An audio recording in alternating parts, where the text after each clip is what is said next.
우리에게 주시는 하나님의 말씀은 고린도후서 6장 8절 후반부에서 10절까지입니다. 함께 봉독합니다. 우리는 속이는 자 같으나 참되고 무명한 자 같으나 유명한 자요 죽은 자 같으나 보라 우리가 살아있고 징계를 받는 자 같으나 죽임을 당하지 아니하고 근심하는 자 같으나 항상 기뻐하고 가난한 자 같으나 많은 사람을 부요하게 하고 아무것도 없는 자 같으나 모든 것을 가진 자로다. 2011년 5월에 첫 방영한 나는 가수다라고 하는 TV 프로가 인기를 끌었었습니다. 재밌는 것은 프로명이 나는 가수다라고 하는 점입니다. 그 뒤에 나는 엄마다, 나는 의사다, 나는 딴따라다 등 비슷한 프로들과 나는 그 무엇이다라고 하는 말이 한동안 유행했었습니다. 나는 그 무엇이다라고 하는 것은 나 자신의 정체성을 강조한 표현입니다. 이 자리에 나에게 이 말을 적용하면 나는 크리스천이다가 됩니다. 그렇다면 나는 예수님을 믿고 따라 사는 크리스천이다, 성도이다라고 자신 있게 말할 수 있으십니까? 주 4세기의 유명한 교부인 어거스틴의 이야기입니다. 어거스틴이 신앙 문제로 고민하던 어느 날 꿈을 꾸었는데 천국 문 앞에 서게 되었습니다. 천국 문을 지키는 천사가 어거스틴에게 당신은 누구요? 나는 크리스천입니다. 그러나 천국 문을 지키는 천사는 내가 보니 당신의 머릿속에는 철학자 키케로의 사상이 꽉 들어차 있고 예수님의 말씀은 별로 없구려.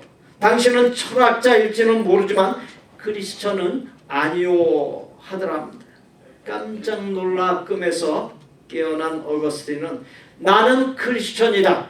이제부터 크리스천답게 살리라 결심하고 실행했습니다. 어거스틴이 결심한 것처럼 나 역시 크리스천답게 살아야 합니다. 그렇다고 한다면 크리스천은 어떠한 존재입니까? 그 정체성을 분명히 할 수 있어야 합니다. 주어진 본문은 성도의 정체가 무엇인지를 말씀해 주고 있습니다. 본문에 기록된 사도 바울의 논리는 역설입니다. 역설을 이해하려면 모순과 역설의 차이를 짚고 넘어가야 합니다. 모순과 역설은 비슷해 보이지만 전혀 다른 개념입니다. 모순이란 하나가 참이면 다른 하나는 반드시 거짓입니다. 그래서 모순의 관계에 있는 두 가지 사안은 결코 함께 공존할 수 없습니다. 반면에 역설은 논리적으로만 보면 서로 상충되는 내용입니다.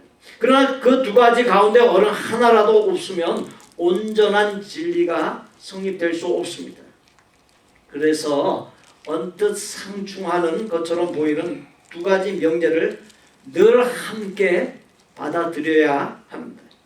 예를 들어보게 되면 고운정, 미운정. 곱다라고 하는 말과 믿다라고 하는 말은 서로 상충됩니다.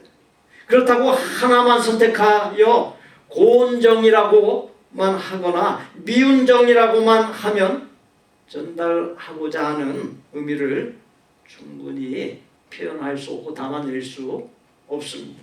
그래서 언뜻 보기에는 상충되는 개념이지만 그 두 가지 개념이 모두 담겨 있어야 그 의미를 충분히 표현해낼 수 있습니다. 바로 그것이 역설입니다. 성경의 기록이나 우리의 신앙에는 역설의 진리가 많이 있습니다. 주어진 본문 역시 역설을 담고 있습니다.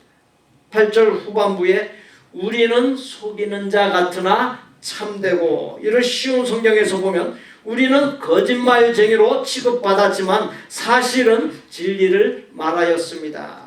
첫째, 성도의 정체는 진리의 증인에 있습니다. 초대교회 성도들은 사기꾼, 거짓말쟁이로 오해받고 취급당했습니다. 그래서 사도행전을 보면 제자들이나 바울이 고소를 많이 당했습니다. 제목은 허무맹랑한 이단 사설을 전파하고 거짓을 퍼뜨려 사람을 현혹하고 민심을 동요시킨다는 것입니다. 제자들이 처음 증거한 복음의 핵심은 너희들이 죽인 예수님이 부활하셨다입니다. 그러나 유대인들은 제자들이 무덤의 시체를 훔쳐가 예수가 다시 살아났다고 거짓말하고 사기쳤다 몰아붙였습니다. 그리고는 심히 해방하고 핍박했습니다. 그러나 예수님의 제자들과 바울은 그 어떤 위협과 압박에도 굴하지 아니하고 예수님의 죽음과 부활을 증거했습니다. 그것들을 실제로 목격했고 진실이었기 때문입니다. 또한 예수님을 구주로 믿을 때 구원받고 하나님의 자녀가 되고 하나님의 나라인 천국에 들어갈 수 있음을 알았기 때문입니다. 성도의 정체는 예수님의 죽음과 부활, 예수님을 통한 구원과 천국이라고 하는 복음 진리를 증거하는 데 있습니다. 9절에 무명한 자 같으나 유명한 자요. 둘째, 성도의 정체는 세상 평가를 초월한 것에 있습니다. 무명하다는 헬라어는 무시를 당한다라는 뜻입니다. 세상 사람은 때때로 믿음으로 사는 성도를 무시합니다. 그렇습니다. 세상 사람은 몰라주고 비아냥거리지만 하나님은 믿음으로 사는 나를 아시고 인정해 주십니다. 성도의 성공과 실패의 기준은 세상 사람이 아닙니다. 어떤 사람이 성공한 인생입니까? 하나님께서 인정해 주시고 기억해 주시는 사람입니다. 아무리 세상에서 출세했다 해도 하나님께서 인정하시지 아니하고 기억해 주시지 아니하면 그 사람은 실패자입니다. 마태복음 7장 22절로 23절에 심판날에 많은 사람들이 예수님께 와서 그 날에 많은 사람이 나더러 이르되 주여 주여 우리가 주의 이름으로 선지자 노릇하며 주의 이름으로 귀신을 쫓아내며 주의 이름으로 많은 권능을 행하지 아니하였나이까 하리니. 그렇게 말했지만 예수님은 그때에 내가 그들에게 밝히 말하되 내가 너희를 도무지 알지 못하니 불법을 행하는 자들아 내게서 떠나가라 질책하셨습니다. 세상에서 기적을 행하고 아무리 유명세를 탔더라도 하나님께서 기억하지 아니하시는 사람은 실패한 인생이고 불행한 사람입니다. 오늘 저녁 7시에 찬양 콘서트의 주역인 송경민 목사의 충만이라고 하는 곡에 나오는 가사의 한 부분입니다.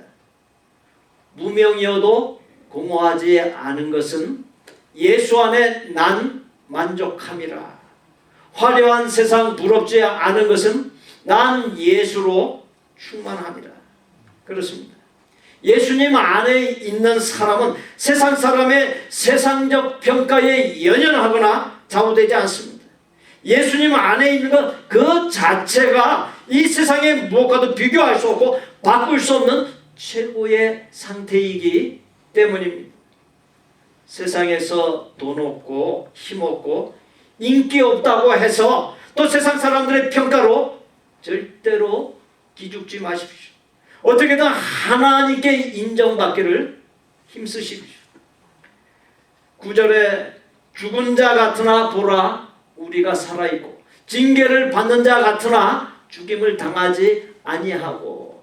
성도의 정체 세 번째는 죽음을 넘어선 존재라고 하는 사실에 있습니다. 세상 사람들이 십자가에 못 박아 죽인 예수님이 죽음의 권세를 깨뜨리고 살아나셨습니다. 하나님께서는 예수님을 믿고 따르는 사람에게도 사망의 권세를 이기고 부활하는 똑같은 은혜를 주십니다.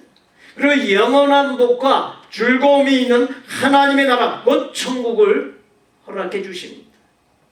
제자들이 예수님의 부활을 목격하기 전에는 너나 할 것 없이 모두 예수님처럼 붙잡혀가 죽임당할까 두려워하며 꼭꼭 숨어버렸습니다. 그러나 예수님의 부활을 목격한 그 순간부터 생명을 걸고 예수님과 예수님이 전하여 준 복음을 전했습니다. 사도 바울은 복음을 전하면서 수많은 고난을 당했습니다.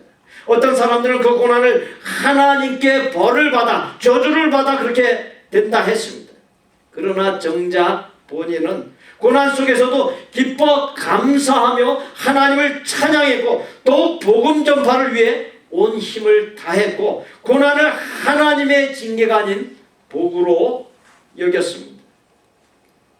이탈리아의 수도인 로마에 가면 콜로세움이라고 하는 원형 경기장이 있습니다.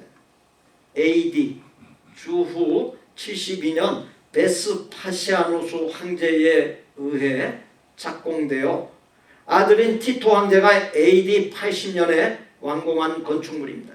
약 6만여 명의 관객을 수용할 수 있습니다. 미로 같은 지하실에는 검투사들의 대기실, 사형수들의 감옥, 맹수들의 우리, 무대장치 보관실 등이 있으며 지하실 위에 나무 판자를 깔고 모래를 덮어 경기장으로 이용했습니다. 수많은 성도의 목숨을 잔인하게 빼앗아간 순교의 현장이기도 합니다. 이 경기장 옆에 황금마차가 있었습니다. 집행관은 성도들을 모아놓고 지금이라도 예수를 부인하고 로마의 황제인 가이사를 신으로 인정한다면 비참한 죽음의 장소인 이곳을 당장 떠날 수 있도록 준비된 황금마차를 태워 밖으로 내보내주고 앞으로의 삶도 보장해 주겠다라고 했습니다. 만약 그렇게 하지 아니하면 굶주린 사자들과 호랑이들을 풀어 잡아먹히게 할 것이다 라고 외쳤습니다. 그러나 황금마차를 타고 나간 사람은 단 한 명도 없었습니다. 성도들은 환난과 죽음의 위협에도 일체 굴복하지 않았습니다. 생명을 내어놓는 순교의 삶을 살았습니다. 그렇게 죽음까지도 초월할 수 있었던 것은 하나님 나라의 천국이 예비되어 있음을 확신했기 때문입니다. 히브리서 12장 11절에 무릇 징계가 당시에는 즐거워 보이지 않고 슬퍼 보이나 후에 그런 말미암아 연단받은 자들은 의와 평강의 열매를 맺느니라. 그렇습니다. 성도의 삶은 하나님께서 인도하여 주시고 보호하여 주시기에 넘어진 것 같아 보이지만 반드시 다시 일어섭니다. 실패한 것 같지만 반드시 성공합니다. 죽지만 반드시 부활의 형체를 입고 하나님 나라에 이릅니다. 주 4세기 중엽 안디옥에 크리소스톰이라는 유명한 교부가 있었습니다. 그는 설교를 무척이나 잘했습니다. 그래서 사람들은 그에게 황금의 입이라고 하는 별명을 붙여주었습니다.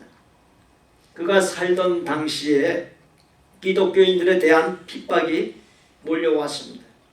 크리스토톰도 핍박자들의 손에 붙들렸습니다. 그런데 핍박자들은 그를 붙들어 놓고 이렇게 어떻게 처리해야 될 줄을 몰라 매우 고심했습니다. 한 사람이 이렇게 제안을 했습니다. 2번 다시 입을 열어서 설교하지 못하도록 반 죽도록 때려서 내보냅시다. 그랬더니 다른 사람들이 반대했습니다. 안 됩니다. 기독교인들은 매를 맞으면 자기가 예수 때문에 핍박받는 것이라고 더 좋아합니다. 그러니 매로 때리는 것은 좋은 생각이 아닙니다. 또 다른 사람이 이런 제안을 했습니다. 그러면 깊은 감옥 속에 종신토록 가두어 놓읍시다. 그랬더니 또 다른 사람들이 반대했습니다. 안 됩니다.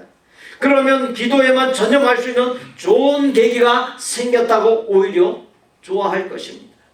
또 어떤 사람이 이렇게 이야기했습니다.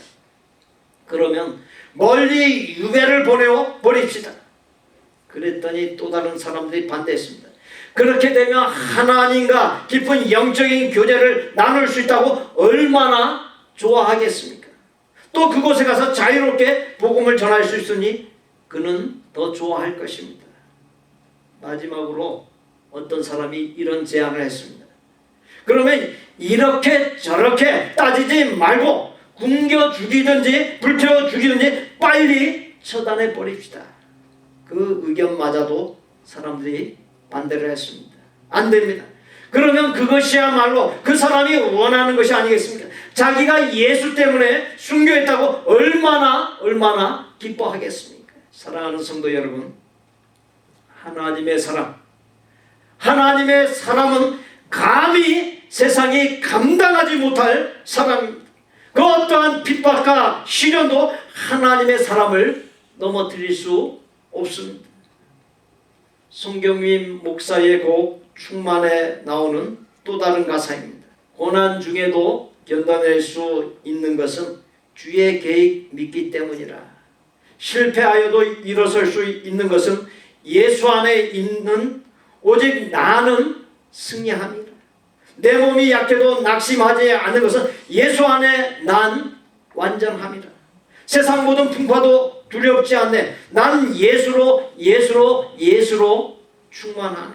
성도에게 아무리 큰 고난이 있고 많은 고난이 있다 할지라도 예수님으로 충만하게 될 때 고난이 오히려 놀라운 복이 됨을 믿으시기 바랍니다.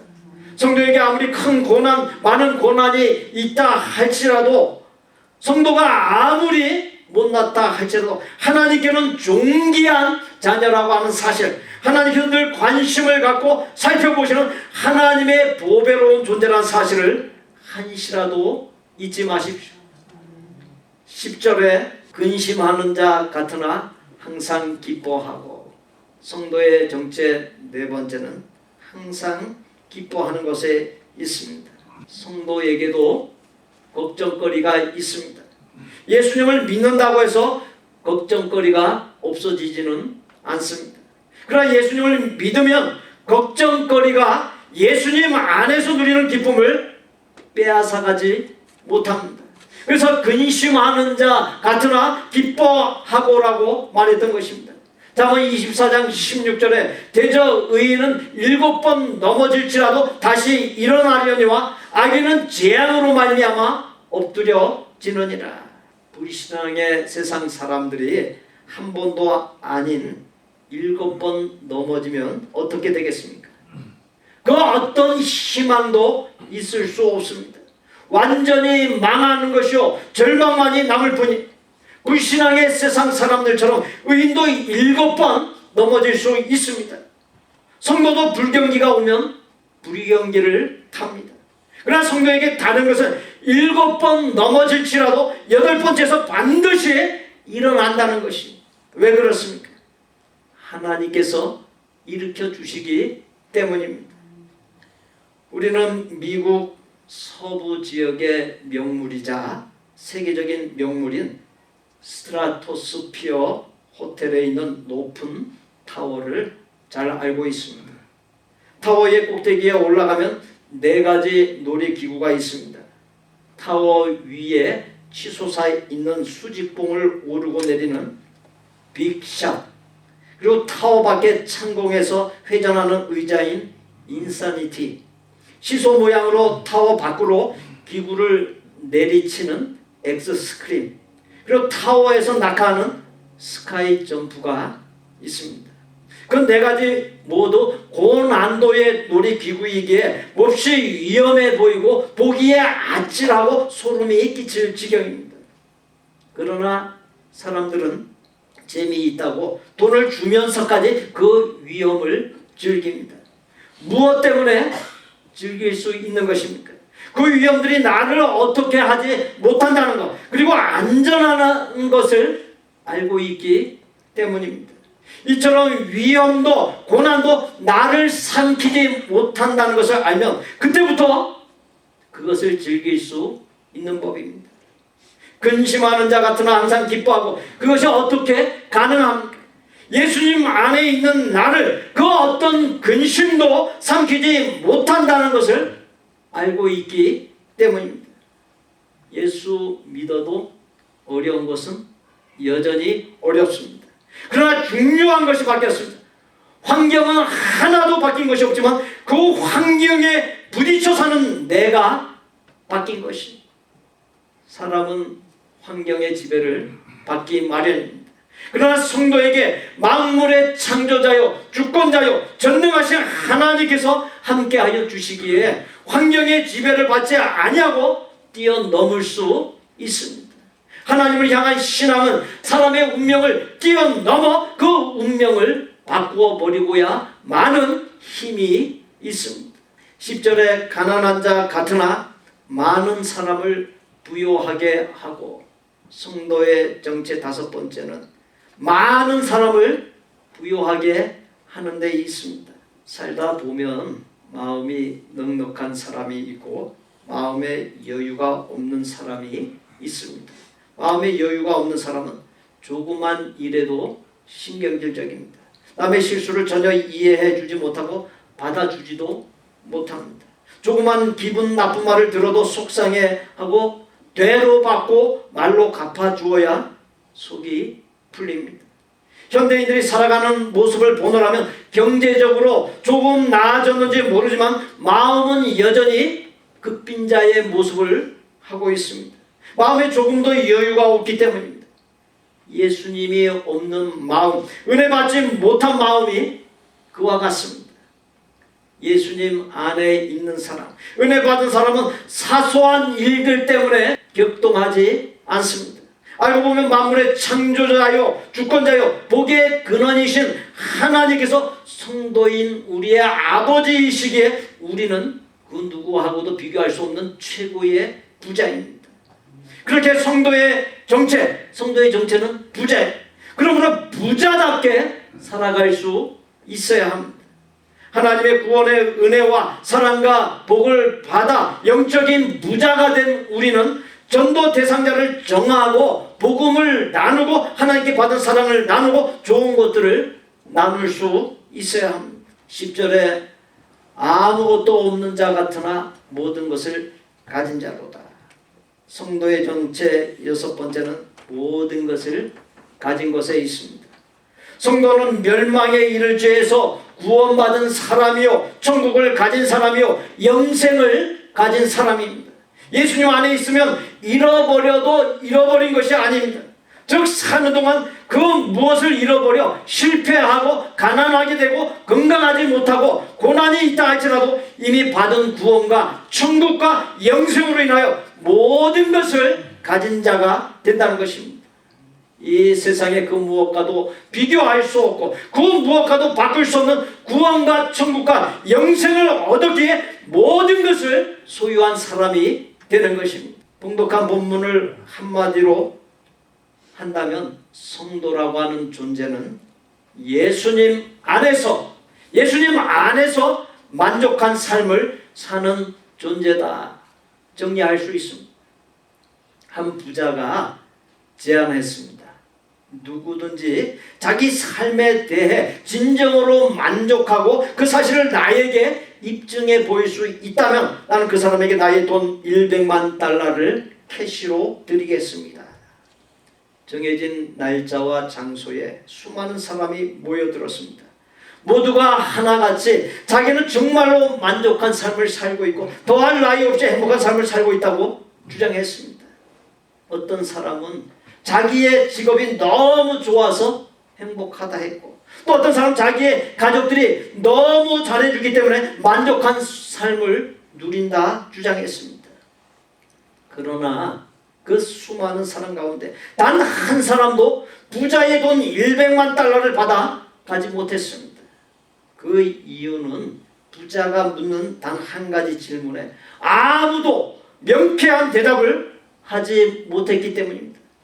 그 질문이 다음과 같습니다. 아니, 당신이 정말로 당신의 삶에 대해서 만족한다면 도대체 무엇 때문에 내 돈 100만 달러가 필요한 것입니까? 그렇게 말을 하더랍니다. 본문 직전의 기록을 보면 사도 바울의 삶에 대하여 오직 모든 일에 하나님의 일꾼으로 자천하여 많이 견디는 것과 환난과 궁핍과 고난과 매 맞음과 갇힘과 난동과 수고로움과 자지 못함과 먹지 못함 가운데서도 라고 시련이 많은 삶을 살았음을 말해주고 있습니다. 바울은 그런데도 하나님과 사람들 앞에서 일체 흔들림 없는 삶을 살았습니다. 남이 알지 못하는 것인 예수님 안에서 사는 자에게 예수님께서 주시는 말로 다할 수 없는 기쁨과 행복, 만족을 누리면서 살았기 때문입니다. 사랑하는 성도 여러분, 중요한 사실은 예수님을 믿고 세상 사람들이 부러워할 복을 받았다고 그것으로 예수님을 전하는 그것은 기독교의 정신이 아닙니다. 우리가 정말로 불신자에게 보여주어야 할 모습은 나의 삶의 아픔이 찾아올 때 예수님으로 말미암아 그 아픔을 넉넉히 이겨내는 모습입니다. 아픔이 전부가 아니라는 사실과 아픔 속에 하나님의 놀라운 은혜의 셈과 복이 있다라고 하는 사실입니다.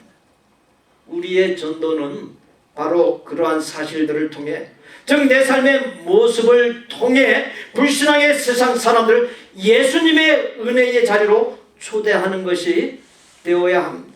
오늘 저녁 찬양 콘서트에서 송경민 목사가 자신이 살아온 삶을 근거로 만든 곡들과 간증과 메시지를 통해 아픔 속에 하나님의 놀라운 은혜의 셈과 복이 있음을 증명해 보일 것입니다. 사랑하는 성도 여러분, 주시는 말씀을 통해 성도인 우리의 정체를 늘 의식하고 최고로 복된 삶인 것을 아시고 최고로 복된 삶을 힘있게 열어나가는 저와 성도님들이 다 되실 수 있기를 예수님의 이름으로 축복합니다.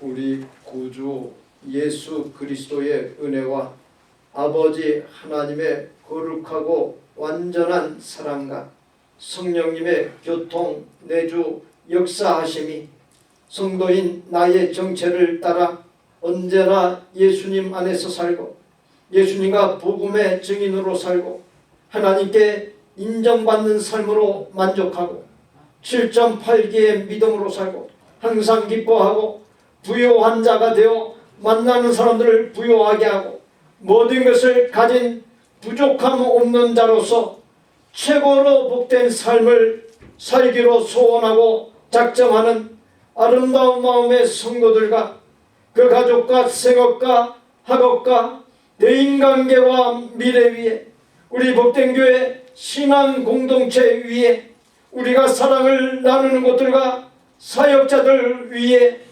이제부터 영원토록 함께 계실지어다. 아멘.